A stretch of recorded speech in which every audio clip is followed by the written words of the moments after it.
नहमदुहु नसल्ली अला रसूलिल करीम अम्मा बाद फ़ाऊज़ु बिल्लाहि मिनश्शैतानिर्रजीम बिस्मिल्लाहिर्रहमानिर्रहीम रब्बि इश्रह ली सदरी व यस्सिर ली अमरी वहल्लुल उक़दतम मिन लिसानी यफ़क़हू क़ौली रब्बना आतिना मिन लदुनका रहमतन व हय्यि लना मिन अमरिना रशदा। अस्सलामु अलैकुम व रहमतुल्लाहि व बरकातुहू। तो आज हमारा रमज़ान का 4th रोज़ा है, डे 7 है वर्कशॉप का, और अल्हम्दुलिल्लाह आज हमारा पहला जुम्मा भी है। ठीक है, तो जुम्मे के हवाले से मैं एक चीज़ बता दूं कि जुम्मा हमारी वीकली ईद होती है। तो मतलब रमज़ान के अलावा भी हर जुम्मे को ईद ही होती है, ये ईद बताई गई है। ठीक है, तो इसके कई फजीलत है जुम्मे की कि इस वक्त एटलीस्ट अगर कोई गुस्ल रोज़ नहीं करता हो, वैसे तो पाकी आधा ईमान है, आप सबको पता ही चल गया होगा। तो बॉडी की तहारत का भी आपको ध्यान रखना है, तो नहाने धोने का भी ध्यान रखना है, गुस्ल का, बॉडी की पाकी, दिल की पाकी, ये सब हम पढ़ चुके हैं तो आपको पता ही होगा। तो कहने का मतलब है जो अगर फिर भी 2 दिन 4 दिन में नहीं नहाता है, पर जुम्मे को तो एटलीस्ट गुस्ल करना ही है। ठीक है ना, सुन्नत है।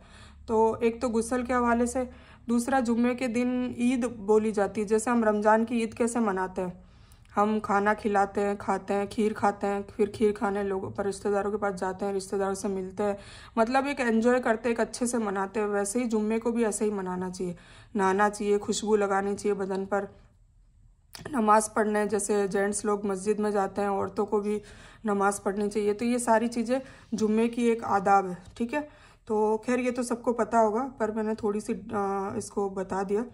आज का हमारा पहला काम था तस्बीह। तो तस्बीह में आज हम सिर्फ दुरूद इब्राहिम पढ़ेंगे।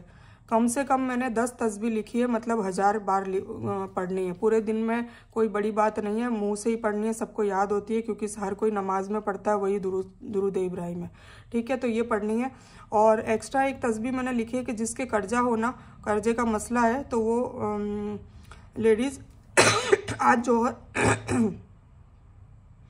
जोहर की 4 रकात जो फ़र्ज है ना, उसके बाद 80 बार, 80 टाइम्स, 80 टाइम्स, ज़्यादा बार भी पढ़ सकती, पर कम से कम 80 बार अल्लाहुम्मा सल्ली अला मोहम्मद पढ़े। ठीक है ना, हाफ ये भी दुरूद शरीफ ही है, ये भी दुरूद शरीफ। पर मैंने जैसे बार बार मैं हर वीडियो में बोलती हूँ कि हम अफजल लेंगे। दुरूद शरीफ बहुत सारी है, बहुत सारी है, तौबा अस्तगफिरुल्लाह भी बहुत सारी है, दुरूद शरीफ भी बहुत सारी है, पर हम हमेशा अफजल लेंगे, प्राइम चीज़ लेंगे, है ना। लग्जरियस लाइफ जीनी है दुनिया में और लग्जरियस लाइफ जीनी है आखिरत में, तो हमें लग्जरियस इबादत भी पिक करनी पड़ेगी कि कौन सी ऐसी इबादत है जिससे कम वक्त में ज़्यादा हम फ़ायदा हासिल कर सके। तो दुरूद इब्राहिम नमाज में डालिए, तो आप खुद ही सोचिए कि अल्लाह को सबसे ज़्यादा जो पसंद है वही नमाज में डालिए ना।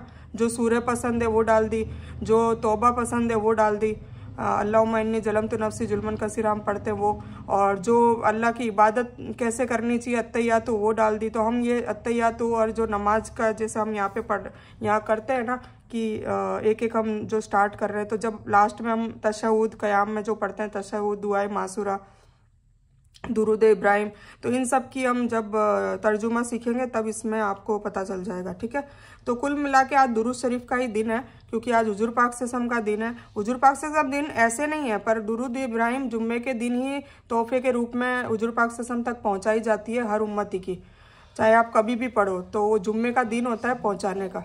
ठीक है, फिर हदीस है, तो हदीस में आज है मिफ्ताहुल जन्नती अस्सबा। ठीक है, ये क्या मतलब है, जन्नत की कुंजी नमाज है। नमाज के हवाले से मैंने काफ़ी सारी वीडियोस, काफ़ी सारी मेरी खुद की ऑडियोस और काफ़ी सारी चीज़ें मैंने आपको भेज ही दी है। इंशाल्लाह आपको नमाज की जो अहमियत है वो पता चली गई होगी। तो नमाज किसी भी हाल में नहीं छोड़नी है।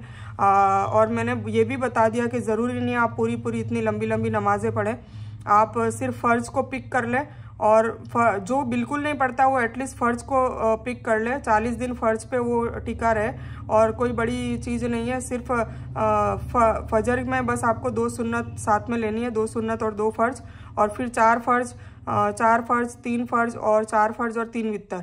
बस ये आप इसका मामूल बनाएं। जब इस पे आप एकदम टिक जाएंगे, अच्छे से आ जाएंगे, इंशाल्लाह कज़ा भी नहीं होगी और आपकी आदत हो जाएगी। उसके बाद फिर आप सुन्नत मौक़ूदा चालू कर दें। ठीक है। मौक़िद भी कोई ज़्यादा रकाते नहीं है, 17 ये है 17 वो है। मैंने पिछली बार गलती से 12 बता दी थी, 17 ही सुन्नत मौक़िद है, 17 ही फ़र्ज़ है, टोटल 34 नमाजें हैं, ठीक है। तो वो 17 जो है ना वो भी मैं आपको एक चार्ट बना के दे दूँगी। वैसे सबको पता होगा, अगर किसी को नहीं पता है तो मुझे पर्सनल मैसेज करें, मैं उसको चार्ट बना के दूँगी, ठीक है। फिर सूरह में आज हम कैफ लेंगे, क्योंकि जुम्मा का दिन है तो बेशक आज कैफ पढ़नी चाहिए, लाजमन पढ़नी चाहिए, क्योंकि इससे काफ़ी फ़ायदे हैं हमारे। तो हम सूरह कैफ पढ़ेंगे। फिर दुआ है, तो दुआ में हमने बिस्मिल्लाहि तवक्कलतु अलल्लाह, यहाँ मैंने वह लिखा था, वो आप कैंसिल कर देना, सॉरी।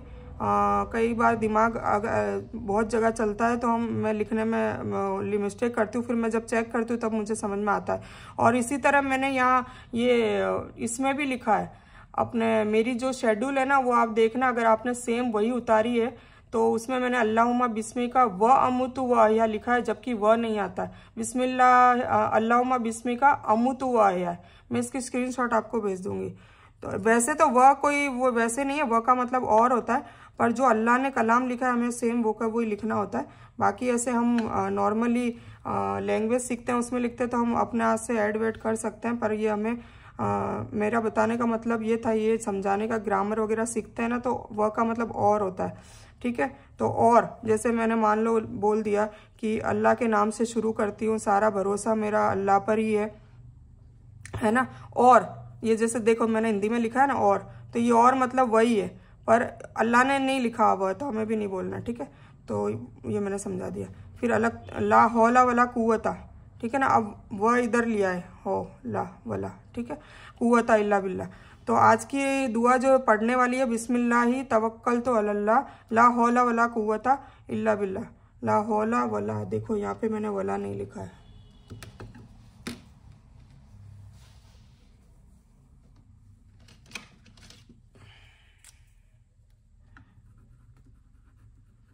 ठीक है। तो आप लोग भी ऐड कर दीजिएगा, ला हौला वला कुव्वता इल्ला बिल्ला, ठीक है। तो और किसी की ताकत और कुव्वत नहीं कि कोई भला या बुरा कर सके। अब देखिए जब घर से बाहर निकलते हैं ना तब ये हुजूर पाक सल्लल्लाहु अलैहि वसल्लम ने हमें पढ़ने को कहा है। तिरमिजी और हसन दोनों में ये है। तो बिस्मिल्लाह, हम जब घर से बाहर निकलते हैं तो मैं आपको बता दूं, जैसे हमारे शौहर निकलते हैं बिजनेस करने के लिए और किसी भी चीज़ के लिए बाहर निकलते हैं, तो उसके लिए क्या है, हमें उनको भी ये सिखानी चाहिए। और वो अगर मान लो नहीं सीखते नहीं पढ़ते तो हमें खुद पढ़ के उन पे दम कर देना चाहिए। जैसे कि कल भी मैंने बताया था कि आपको अपने शौहर को गेट तक छोड़ने जाना है जब वो बाहर निकले, जब भी ऑफिस में जा रहे हैं, बिजनेस में जा रहे हैं, जहाँ भी जा रहे हैं, वो कमाने के लिए बाहर निकल रहे हैं। तो आप एक मामूल बना लीजिए। मैं ये करती हूँ इसलिए आपको बता रही हूँ, और इसका बहुत फ़ायदा है। क्या फ़ायदा मैं ये भी बता देती हूँ कि आप एक काम कीजिए, जब भी आप शौहर बाहर जाए तो आप गेट खोलिए उनके लिए, ठीक है। फिर उनको आयतल कुर्सी पढ़ें और सुभान अल्लाज़ी सख्खर लना वो पढ़ें, सफ़र की दुआ, और हिंदी में भी आप बोलें। और ये बिस्मिल्लाह तवक्कलतु अलल्लाह ला हौला वला कुव्वता इल्ला बिल्लाह ये भी पढ़े। और हिंदी में भी आप फिर जब वो रवाना हो जाए तब पीछे से ये मन में दुआ करें कि या अल्लाह ताला मेरे शौहर की जान, माल, इज़्ज़त, आबरू और ईमान की हिफाजत तू ही करने वाला है और तू फरमा, ठीक है। तो ये हमेशा आप ये इसका मामूल बना ले तो इंशाल्लाह आपका शौहर हिफाजत में रहेगा। और एक ये कि ये दुआ का देखो मतलब कितना अच्छा है कि हम क्या कह रहे हैं, जब घर से बाहर निकल रहे तो हम पूरा भरोसा, क्योंकि अल्लाह पे ही भरोसा है ना, अल्लाह ही हमारी हिफाजत करेगा, अल्लाह ही एक्सीडेंट से बचाएगा, अल्लाह ही कोई बुरा आदमी हमसे मिल जाए या कोई लड़ाई झगड़ा होने वाला उससे भी अल्लाह ही बचाएगा, या हमारे फैसले हम करते हैं जो बिजनेस में उसमें नुकसान होने से भी अल्लाह ही बचाएगा।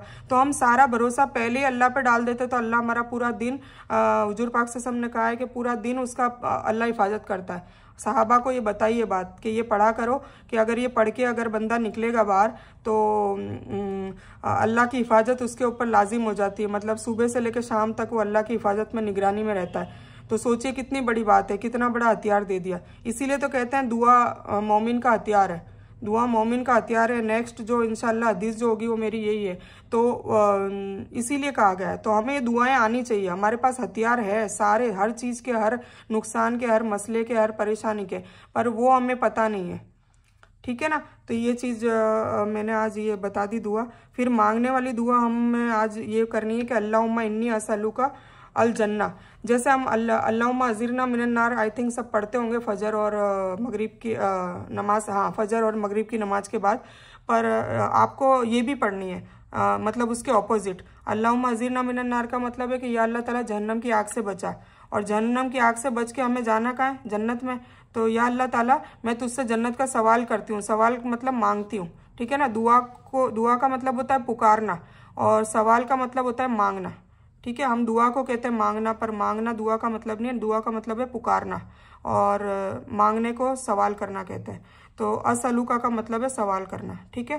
तो अल्लाहुम्मा इन्नी असलुका अल जन्ना अगर दिन में 3 बार सुबह और शाम को अगर मांगी तो इंशाल्लाह जन्नत मिलती है। कितनी छोटी छोटी चीज़ें हैं जिनसे हमें जन्नत मिल जाती है। कई चीज़ें मैंने आपको अभी तक बता दी है, आगे भी इंशाल्लाह बताऊंगी। तो ये सारी चीज़ें आपको जहन में रखनी है। मैं लिखवाई इसलिए रही हूँ, अगर मैं वीडियो में बोल देती, ऑडियो में बोल देती, तो ये तो सारे उल्मा और स्कॉलर्स मेरे से भी बहुत बड़े अच्छे अच्छे बोल रहे हैं, आप लोग सुनते भी होंगे देखते भी होंगे, पर मुझे उम्मीद है, वैसे उम्मीद नहीं रखनी चाहिए, पर मुझे पता है कि आप लोगों ने किसी को कोई होता है कि फॉलो भी कर लेता है और कोई नहीं करता है। तो ये फॉलो करने के मकसद के हिसाब से मैं लिख के दे रही हूँ, ताकि आप इसका कलेक्शन रखें और आप अपने खुद की इस्लाह करें, खुद को भी अपने आप को सुधारें, और इस्लाम के कल्चर में खुद भी मोल्ड हो, और अपने बच्चों को भी करें और अपने शौहर को भी करें, ठीक है, और अपने माँ बाप को भी करें। अगर नहीं है तो ज़रूरी नहीं है, आप जिसको बचाना चाहते हैं ना जहन्नम से, उनके लिए करें इन शॉर्ट, ठीक है। फिर मालिक और बंदे की स्टोरी पढ़ेंगे। नमाज में सूरह फातिहा की पहली आयत हम कवर करेंगे।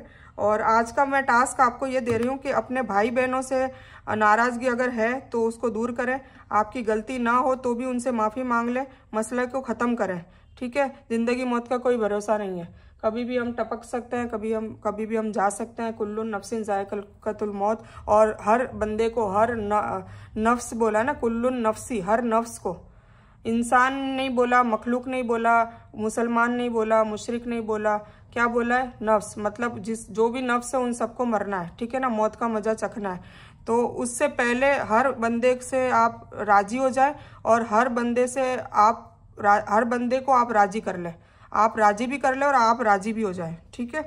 तो आपकी गलती ना हो तो भी उनसे माफ़ी मांगकर मसला ख़त्म करें, और अल्लाह इसका अज़र आपको देगा इंशाल्लाह, ठीक है। और कोई नाराज़ नहीं है, या आप भी उनसे अगर नाराज़ नहीं है तो आप फिर भी आज जज़ाकल्लाह कहें। मतलब आज से मैंने कल बताया था ना कि थैंक्स की जगह आपको जज़ाकल्लाह कहना है, तो आप जज़ाकल्लाह कहें, उनको बोलें कि भाई हमने बचपन साथ में बिताया है, हमने मस्ती भी करी है, और कई बार लड़ाई झगड़े भी हुए, आपस ही में गिले शिकवे भी हुए। तो कोई भी अभी तक हम कोई कोताही हुई हो, कुछ हुआ हो, तो मैं दिल से माफ़ी चाहती हूँ। तो आप ऐसे उनसे माफ़ी का इज़हार करें, और थैंक्स भी बोलें कि तुमने मुझे इतने तोहफे दिए, इतने गिफ्ट्स दिए, आज तक तुम मेरा ध्यान रखते हो या रखती हो, भाई बहन जो भी, और जितने भी है जिसके भी, सबसे बात करनी है इंशाल्लाह, ठीक है। तो आज का ये टास्क है। फिर रमज़ान की लिस्ट है ना, वो हम आज डिस्कस करेंगे, 1 से 10 वाली करेंगे, क्योंकि बहुत डिटेल में वीडियो बन जाती है, फिर डाउनलोड नहीं हो पाती है, ठीक है। तो आज का ये हो गया। तो चलो, मैंने हदीस तो आपको बताई दी, जन्नत की कुंजी नमाज है, इसको मैं डिटेल में नहीं बताऊंगी आपको। मैंने पिछली बार भी बताया कि कई स्कॉलर्स और उल्मा की तो ये राय है, ज़्यादातर स्कॉलर्स और उल्मा ये कहते हैं कि जो नमाज नहीं पढ़ता वो काफिर है, काफिर हो तो जन्नत ही नहीं मिलेगी काफिर को, ठीक है ना। पहली बात तो ये, और ये भी कहा है कि उनको मुसलमानों के कब्रिस्तान में दफनाया भी नहीं जाए, उनको एक दूर जगह जाके एक कोई ज़मीन में खड्डा खोद के फेंक दिया जाए, नाउज़ुबिल्लाह। तो इतनी बड़ी बात बेनमाजी के लिए कही जाती है। तो आप सबको समझनी है कि नमाज तो एटलीस्ट चालू करनी है, और वो फ़र्ज जो मैंने कहा था वो स्टार्ट करें, 17 रकात, ठीक है। सूर्य काफ, चलो मैंने थोड़ी सी डिटेल लिखी है तो हम डिस्कस करते हैं। आज आपको वीडियो में थोड़ी लाइटिंग नहीं समझ में आ रही होगी, उसके लिए माफ़ी चाहती हूँ, क्योंकि मेरी जो ये स्टडी टेबल की लाइट है वो चली गई है, और इलेक्ट्रिशियन जो मेरा जो आता है हमेशा वो भी आउट ऑफ बीकानेर है, तो थोड़ी सी परेशानी हो रही होगी। खैर, आपको मेरे आवाज़ से मतलब है, क्योंकि मैंने आपको स्क्रीनशॉट ऑलरेडी भेज दी है, तो आपको तो वो पहले ही जब मैं वीडियो मेरी देखने लगो तो मैंने हमेशा कहा है कि वीडियो में मेरा जो विजुअलाइजेशन है वो सही हो ना हो, मुझे उससे कोई मकसद नहीं है। मेरा मकसद है कि मेरी आवाज़ आप तक पहुंचानी है, ठीक है। तो अगर नहीं भी दिख रहा है तो आपके पास स्क्रीनशॉट पड़ी है, ओके। तो आज की है सूर्य कैफ। सूर्य कैफ इसलिए आज मैंने लिए क्योंकि जुम्मा के दिन इसको आप लाजमन अपने मामूल में स्टार्ट कर दें, ठीक है। आपको वैसे मैंने आज सूरह कैफ भी बोली थी, सूरह काफ भी बोली थी, सूरह हदीद भी बोली थी और सूरह दुखान भी बोली थी। बहुत लंबा हो गया होगा, नहीं पढ़ सके कोई दिक्कत नहीं है। आपको ये मैं प्रैक्टिस में इसलिए डाल रही हूँ, अभी रमज़ानों के जुम्मों में नहीं पढ़ सकते होंगे, तो मेरा खुद का ये मसला हो रहा है, बहुत ज़्यादा बिजी शेड्यूल हो रहा है चारों तरफ से, तो आप एटलीस्ट उसको सुन लें, ठीक है ना। मोबाइल स्टार्ट कर लें और ईयरफोन लगा लें कानों में, और किचन के काम कर रहे हो तब सुन लें, कोई भी काम दुनिया का कर रहे हो तब सुन लें। तो कानों का इस्तेमाल आप इस तरीके से करें तो दोनों काम हो जाएंगे। और आप ये भी नहीं कर सकते तो एटलीस्ट आप सूरह कैफ तो करें ही करें, ठीक है। तो इसकी आई थिंक आपको अहमियत, फजीलत ये सब पता चल गई होगी, क्योंकि मैंने काफ़ी सारी उसके हवाले से आपको वीडियो भेजी है।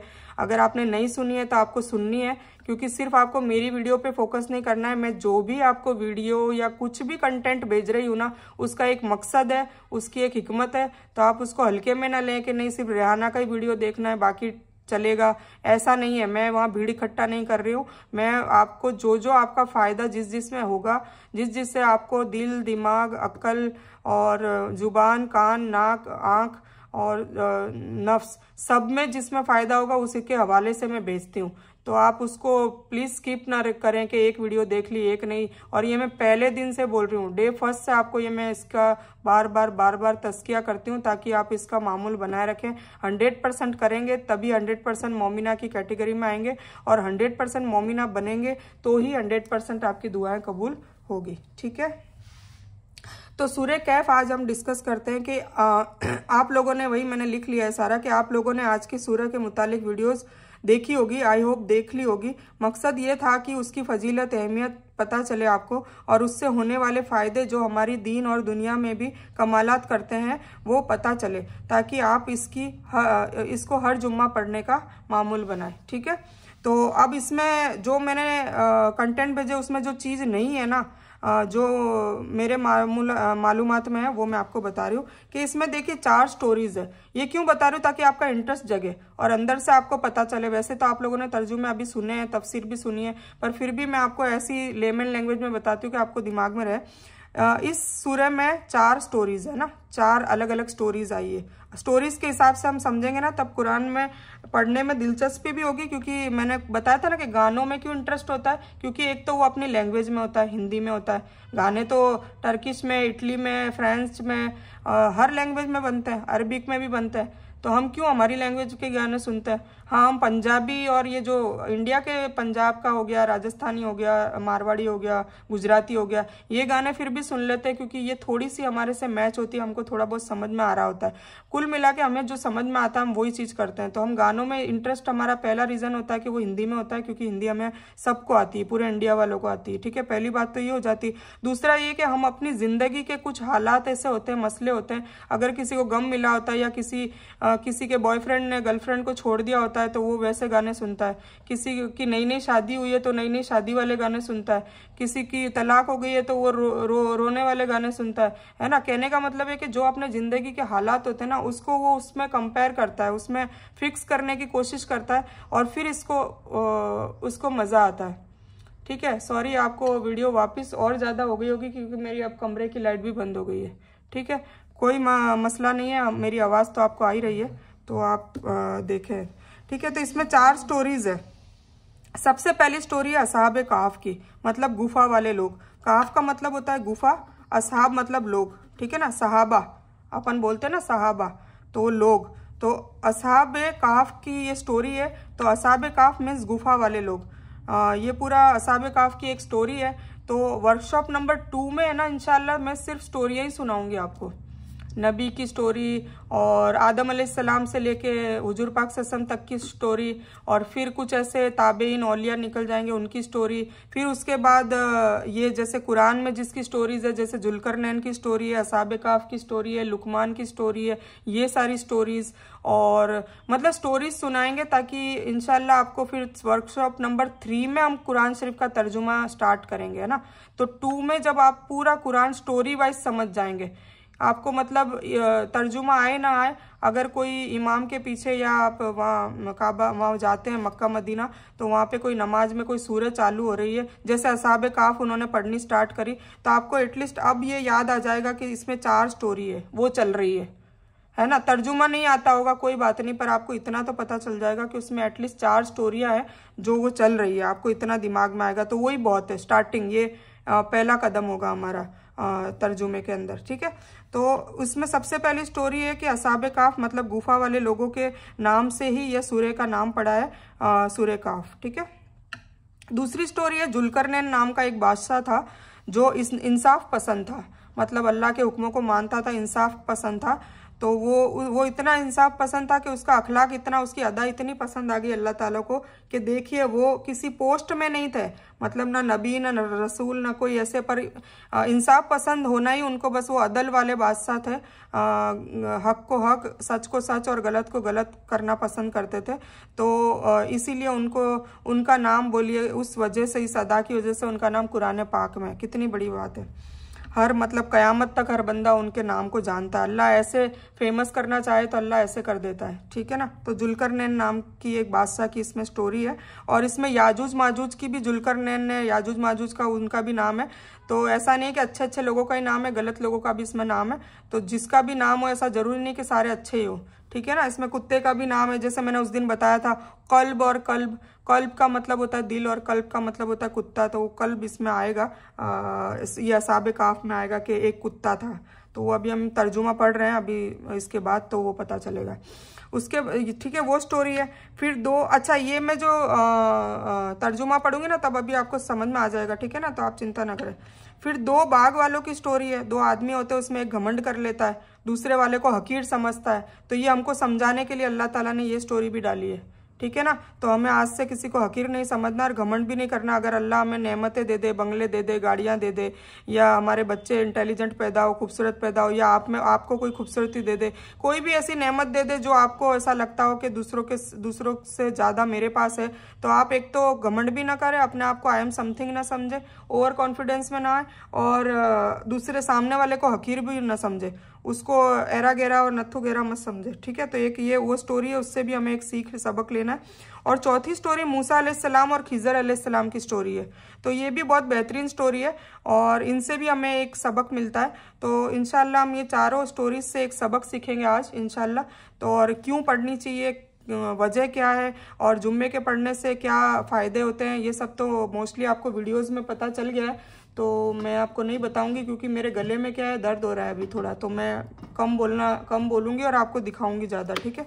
तो अब हम कुरान का तर्जुमा लेते हैं, हम वो स्टोरी कवर करते हैं। वो कुरान शरीफ का है तर्जुमे वाला, आप पढ़ते हो ना वो वाला? मैंने निशान लगा रखा है, कोई बात नहीं।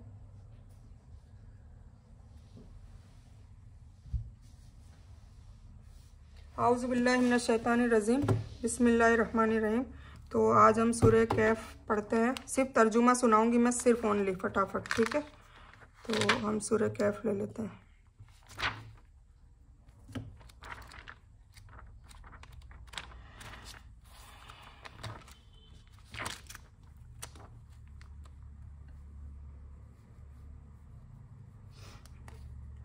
पंद्रहवां 16वां पारा है।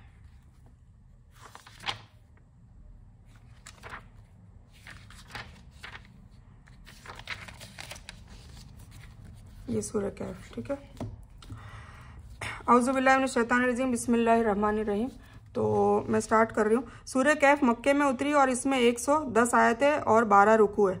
मैंने आपको वो बताया था ना अरबिक में, आपको याद होगा कि वो लिखा हुआ होता है। तो इसमें ये मक्की सूरत है, मक्के में उतरी है।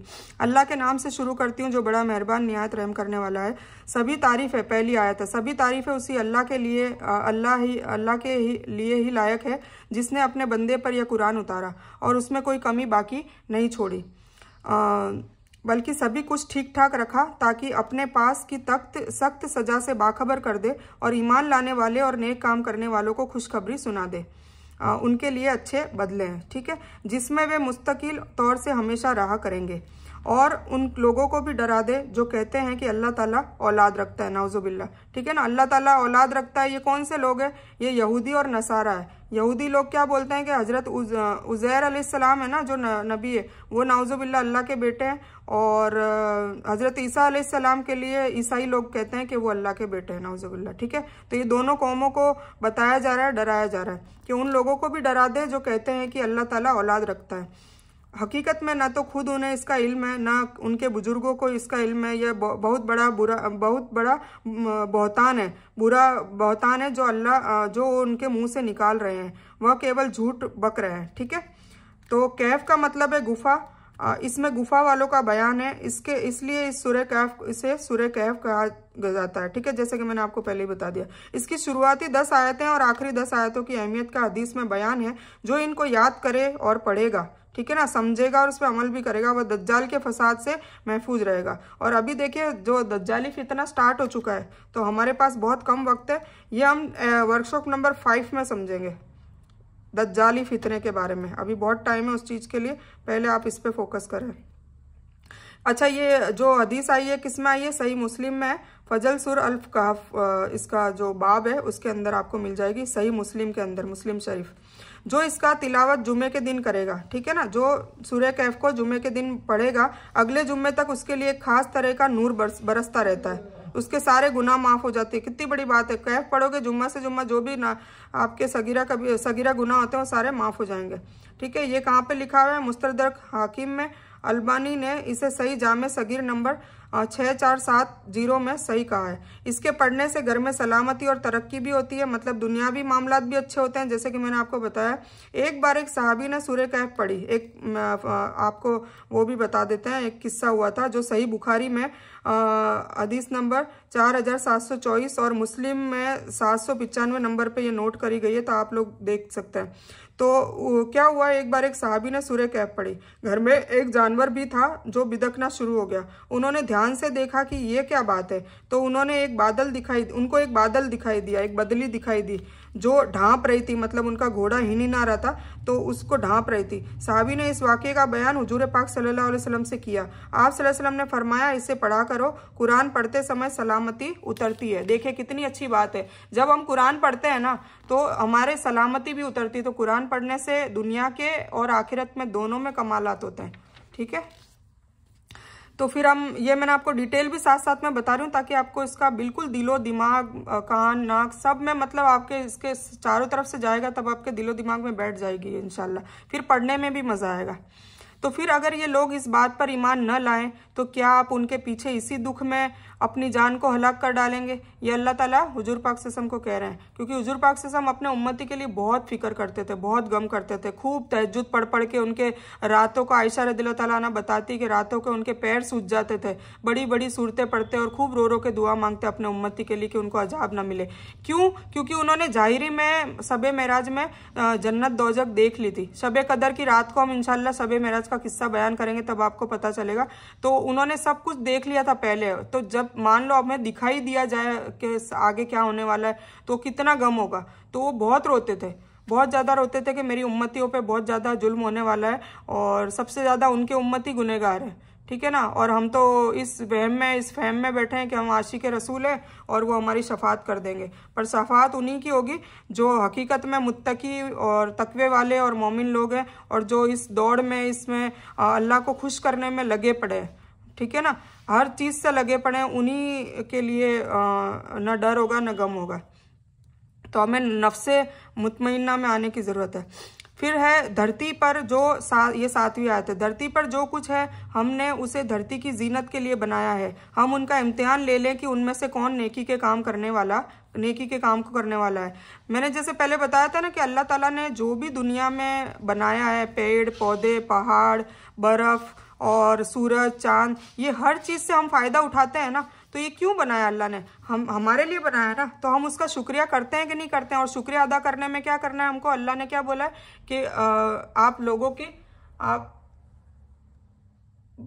बंद हो गया क्या है? एक बार देख लो।